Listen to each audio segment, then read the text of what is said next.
kalau misalnya lahan gitu masih ada rumputnya, itu juga disiram sama TRR atau harus dihabisin dulu? Terserah, teknisnya terserah.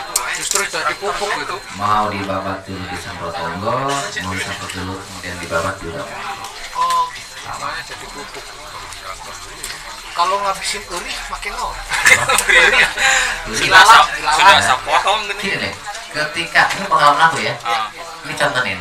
Ini tadinya kan ini kan sebelum kita ambil lahan ini kan kebun ilalang beneran kan? Ada yang mengulangi nggak? Nggak ada.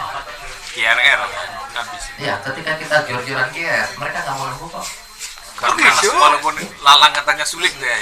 Karena pH ya. Kalau pH di bawah 5,5 ilalang lumpuh. Kalau pH-nya 6 ke atas ilalang nggak lumpuh. Tapi kalau saya tes 7. Itu dipertanyakan pH ya mereka. Termasuk dari Cina. Awas loh, mohon maaf ya. Kalau jenengan mau beli pH meter, usahakan harganya yang di atas 1 juta. Wah. Terus usahakan dari Eropa, kayak Rumania. Yang paling murah itu dari Eropa, dari Rumania. Ya. Merek apa mereknya? Merek terserah bodo amat. Ya. Karena kan gini, apa? Online. Contoh ya. Alhamdulillah nggak ada. Contoh Tapi ya. kalau mau, aku punya recommended orang distributor tunggal yang ngambil itu insya Allah. Bisa lebih murah. Di Bogor. Nanti aku kasih nomor HP-nya. Nggak bisa online dia. Online Bogor. Bisa kalau dia jujur. Dia ternyata satu-satunya dia yang apa ya? Pokoknya kalau semua barang pertanian impor itu dia tunggal. Udah masuk ke sini udah nggak jelas nanti. Bisa nanti aku rekomend. Bilangin aja dari ayah wis itu aja. Dia nggak akan bohong. Kalau nggak bohong bakal. Logonya di mana, Pak? Logonya di mana kira-kira? Ada lawan calon. Ciomas gitu. Wah, Ciomas Malur. Berarti yang enak mah berarti begitu lahan. Kenapa? Karena gini, aku pernah beli ya waktu itu kan kita ada program dengan TNI. Akhirnya kan aset beli untuk setiap kodim 1. Ya. Harganya yang kisaran di bawah 600. Begitu aku cek di lubang yang sama dengan berbarengan cepitnya, nilainya nggak sama kafe. Gua bingung yang bener yang mana. Ya, paham ya? Ada yang 5,5 bahkan ada yang 6,5. Gua bingung terus ini pH meter dari ini yang ditalokin yang bener yang mana? Di lubang yang sama loh. Makanya nih pengalaman ya, kalau yang di atas 1 juta misalnya itu biasanya akurat. Kalau seumur hidup cuma sekali kok. 70.000. Daripada gitu. Aduh. Belinya 30.000. Kang yang dimana jadi kok enggak Kang? Adit kemarin. Nah, kemarin kita beli yang harga di rumah ayah ada ya, nanti aku ambil. Di rumah ayah ada yang harganya 14 juta. Ya, betul. Itu asli buatan Jerman. pH meter doang gitu bedanya. Kalau litmus ya? Pakai litmus. Susah kertas lele. Kalau bukan ahli laboratorium ya. Terus yang paling paham lagi apa?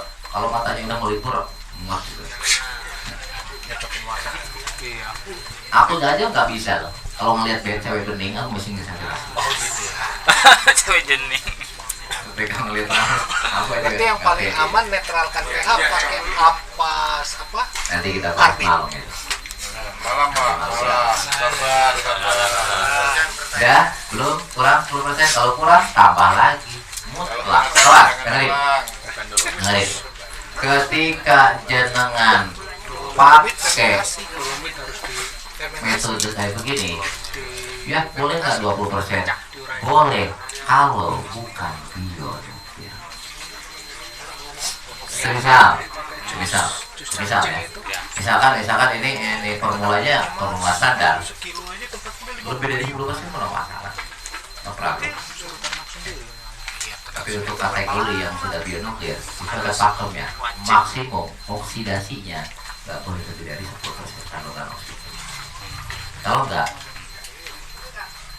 dia bisa berubah lagi ke belakang. Wah, ini lagi gagal.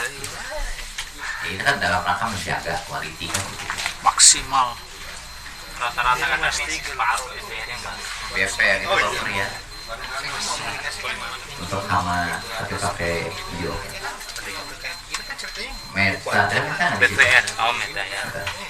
BPR sama Meta hampir sama, cuma spektrumnya Ini kan lebih tapi luas kan Meta. proses 14 hari minimal. Gini, ini perbedaannya.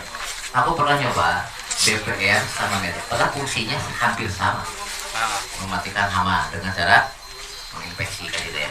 Terus gini, aku pakai BPR Korea, ulat yang di ujung pohon 10, 20, 30 meter nggak mati.